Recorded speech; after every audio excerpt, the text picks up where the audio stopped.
السلام عليكم ورحمة الله وبركاته. أهلا وسهلا بكم في قناة أسرع الوصفات.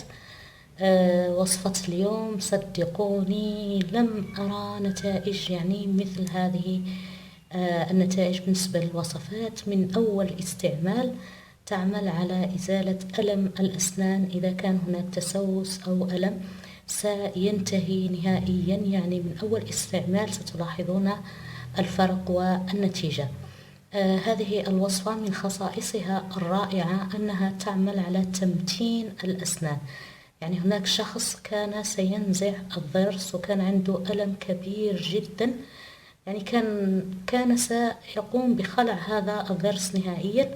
بعد استعمال هذه الوصفة انتهى الألم نهائيا وشفي تماما من الآلام، ولم يخلع ذلك الضرس، وأصبحت أسنانه متينة لدرجة صدقوني لم أرى مثل فعلا هذه النتائج. أيضا تعمل على التخلص من تسوس الأسنان. الناس الذين عندهم حساسية من الأشياء الباردة أو الساخنة سوف تنتهي نهائيا، وقلت النتيجة تظهر من أول استعمال. مكونات هذه الوصفة سهلة وبسيطة جدا، مجربة من عدد كبير من أفراد العائلة. لو لم تكن مجربة لما وضعت لكم هذه الوصفة، وهي على ضمانتي إن شاء الله بعد الله. قبل ما أبدأ في طريقة تحضير وعمل هذه الوصفة، أتمنى منكم أحبائي دائما لايك وشير للفيديو حتى يستفيد أكبر عدد من الناس، لأنه فعلا هذه الوصفة يحتاجها الكثير من الناس. أيضا أتمنى من الذين أول مرة يزوروا قناتي يدعموني، لأني أحتاج أيضا إلى الدعم، وذلك بالاشتراك في القناة وتفعيل الجرس، وأيضا أنتظر آراءكم وتعليقاتكم الجميلة. بالنسبة لهذه الوصفة هناك تحضير الوصفة، وهناك أيضا خطوات في عمل هذه الوصفة سهلة وبسيطة جدا، ولكن يجب متابعة الفيديو حتى النهاية حتى تحصلوا على النتائج المطلوبة. أول مكون نحتاجه في هذه الوصفة وهو أوراق شجرة الكاليتوس. هذه الشجرة احنا عندنا متوفرة بشكل كبير في الشوارع، تنمو لوحدها من الأشجار المعمرة. فوائدها عظيمة جدا للفم، لا تصلح للاستعمال الداخلي، فقط للاستعمال الخارجي، لأنها نبتة سامة نستعملها فقط للمضمضة. فوائدها قلت عظيمة جدا، مفيدة للزكام ومفيدة بشكل كبير جدا للأسنان. أوراق شجرة الكاليتوس. نحتاج إلى مكون ثاني، وهو احنا عندنا نقول المسواك، يباع عند العطارين، وهو عبارة عن غشاء أو لحاء شجرة الجوز. عندما نذهب للعطارين أو العشابين نقول له لحاء شجرة الجوز أو غشاء شجرة الجوز، ونحن نقول له المسواك.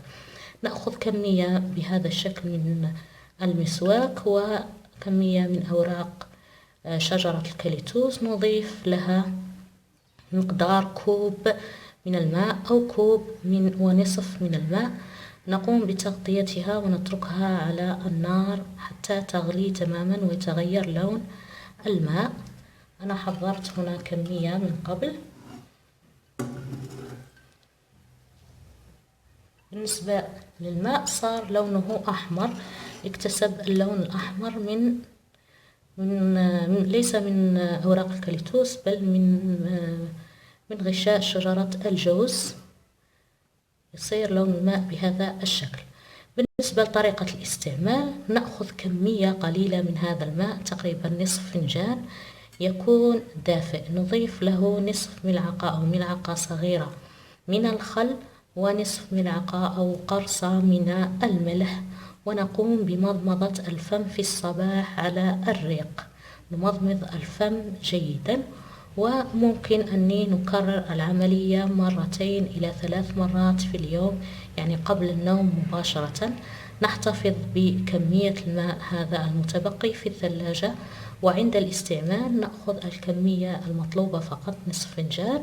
نقوم بتدفئتها، ضروري جدا قلت نقوم بتدفئتها، نضيف لها الخل والملح ونمضمض بها ونحتفظ بالكمية الأخرى في الثلاجة ونستعملها. صدقوني نتائج عظيمة جدا، ستصبح أسنانك متينة لدرجة يعني مهما تقدمت في السن ستبقى أسنانك كما هي إن شاء الله. هذه هي الوصفة، أتمنى أني أكون قد أفدتكم ولو بالقليل. أنتظر آراءكم وتعليقاتكم الجميلة. شكرا لكم على المتابعة، والسلام عليكم ورحمة الله وبركاته.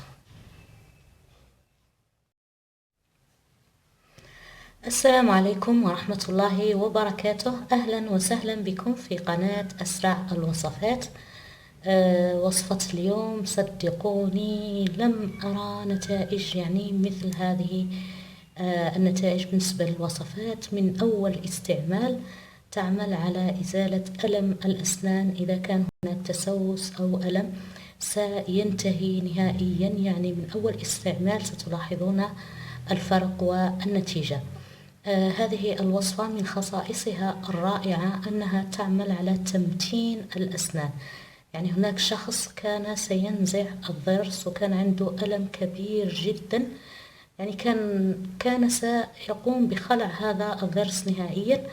بعد استعمال هذه الوصفة انتهى الألم نهائيا وشفي تماما من الآلام، ولم يخلع ذلك الضرس، وأصبحت أسنانه متينة يعني لدرجة صدقوني يعني لم أرى مثل فعلا هذه النتائج.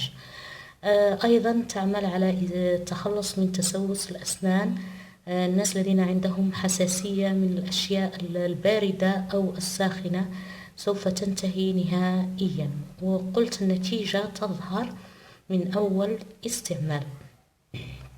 مكونات هذه الوصفة سهلة وبسيطة جدا، مجربة من عدد كبير من أفراد العائلة. يعني لو لم تكن مجربة لما وضعت لكم هذه الوصفة، وهي على ضمانتي إن شاء الله بعد الله.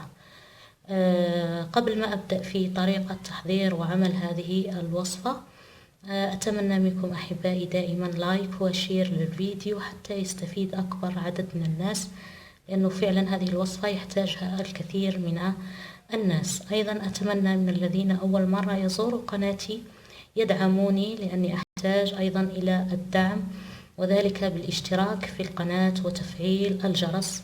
وأيضا أنتظر آراءكم وتعليقاتكم الجميلة. بالنسبة لهذه الوصفة هناك تحضير الوصفة، وهناك أيضا خطوات في عمل هذه الوصفة سهلة وبسيطة جدا، ولكن يجب متابعة الفيديو حتى النهاية حتى تحصلوا على النتائج المطلوبة. أول مكون نحتاجه في هذه الوصفة وهو أوراق شجرة الكاليتوس. هذه الشجرة احنا عندنا متوفرة بشكل كبير في الشوارع، يعني تنمو لوحدها من الأشجار المعمرة. فوائدها عظيمة جدا للفم، يعني لا تصلح للاستعمال الداخلي، فقط للاستعمال الخارجي، لأنها نبتة سامة نستعملها فقط للمضمضة. فوائدها قلت عظيمة جدا، مفيدة للزكام ومفيدة بشكل كبير جدا للأسنان. أوراق شجرة الكاليتوس. نحتاج إلى مكون ثاني، وهو احنا عندنا نقول المسواك، يباع عند العطارين، وهو عبارة عن غشاء أو لحاء شجرة الجوز. يعني عندما نذهب للعطارين أو العشابين نقول له لحاء شجرة الجوز أو غشاء شجرة الجوز، ونحن نقول له المسواك. نأخذ كمية بهذا الشكل من المسواك وكمية من أوراق شجرة الكاليتوس، نضيف لها مقدار كوب من الماء أو كوب ونصف من الماء. نقوم بتغطيتها ونتركها على النار حتى تغلي تماما ويتغير لون الماء. أنا حضرت هنا كمية من قبل.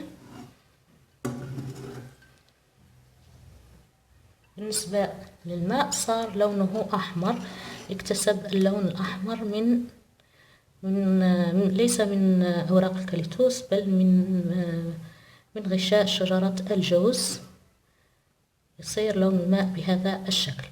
بالنسبة لطريقة الاستعمال، نأخذ كمية قليلة من هذا الماء، تقريبا نصف فنجان، يكون دافئ. نضيف له نصف ملعقة أو ملعقة صغيرة من الخل، ونصف ملعقة أو قرصة من الملح، ونقوم بمضمضة الفم في الصباح على الريق.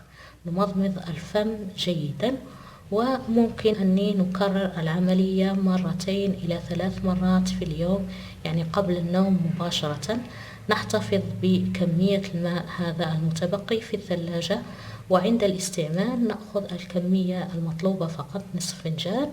نقوم بتدفئتها، ضروري جدا قلت نقوم بتدفئتها، نضيف لها الخل والملح ونمضمض بها، ونحتفظ بالكمية الأخرى في الثلاجة ونستعملها. صدقوني نتائج عظيمة جدا، ستصبح أسنانك متينة لدرجة يعني مهما تقدمت في السن ستبقى أسنانك كما هي إن شاء الله. هذه هي الوصفة، أتمنى أني أكون قد أفدتكم ولو بالقليل. أنتظر آراءكم وتعليقاتكم الجميلة. شكرا لكم على المتابعة، والسلام عليكم ورحمة الله وبركاته.